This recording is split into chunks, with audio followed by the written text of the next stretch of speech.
मां वडो पक्को माण्हू आहियां बाबा। ॻाल्हि कयां सिधी सही। मां त बाबा घर जूं ॻाल्हियूं ॿाहिरि असली कोन कयां।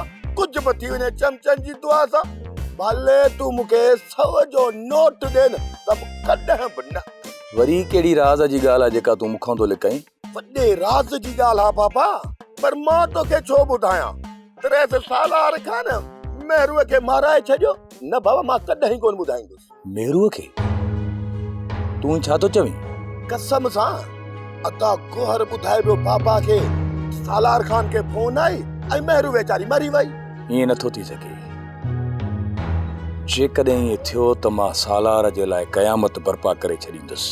भले सही, एतबार जेकॾहिं नथो अचई न, भले तूं नादर खां फोन करे पुछा करे ॾिस।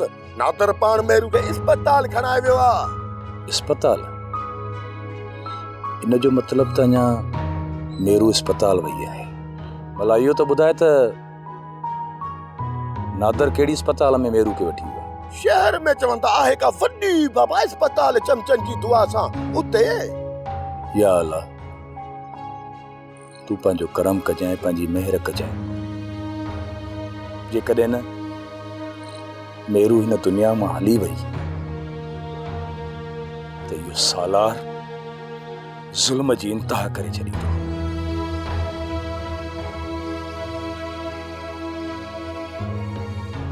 वॾी ॻाल्हि आहे, मरी मेहरू वई, तकलीफ़ वरी हिन खान साहब खे थी अचे। बाबो त ॾाढो ख़ुशि थियो, पर मुंहिंजो चांहि मां त बाबा कंहिंखे कुझु बि न ॿुधायां।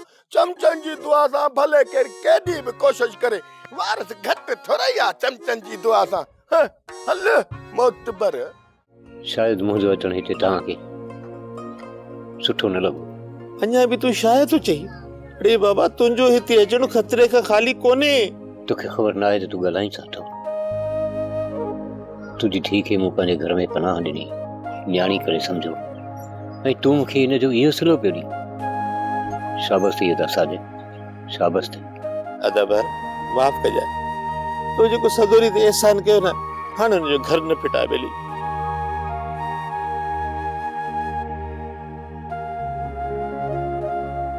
साले जेकॾहिं तूं ईअं थो सम्झी त मां ॿीहर तुंहिंजे दरवाज़े ते न ईंदुसि।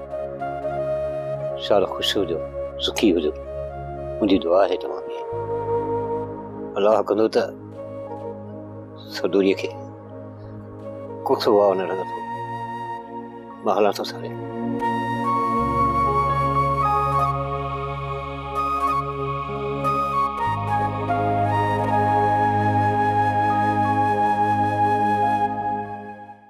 सोप सीरियल सिंध जाई तमाम एपिसोड्स ॾिसो हाणे HD क्वालिटीअ में। विज़िट करियो असांजो YouTube channel Sindh TV HD drama. Subscribe कयो असांजो official YouTube channel Sindh TV HD drama ऐं वधीक अपडेट लाइ बेल आइकन खे क्लिक करियो।